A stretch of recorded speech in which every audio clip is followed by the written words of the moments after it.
ایها الکفار قل هل تربصون بنا الا احدى الحسنیین، شما مگر دو راه در مقابل ما بیشتر میبینید؟ یکی راه شهادت که افتخارش همیشگی و ثابت و لایزال است، و دیگری راه پیروزی ظاهری. این هر دو راه برای ما افتخارآمیز است.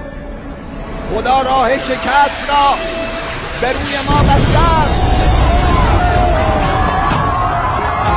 ما میدان جنگ را سالها آزمودیم، در میدان رفتن ما شکستیم. برادران مسلمان، بدانید که همه ما ملت ایران سربازان و رزمندگان این جنگ جهانی بزرگ خواهیم بود.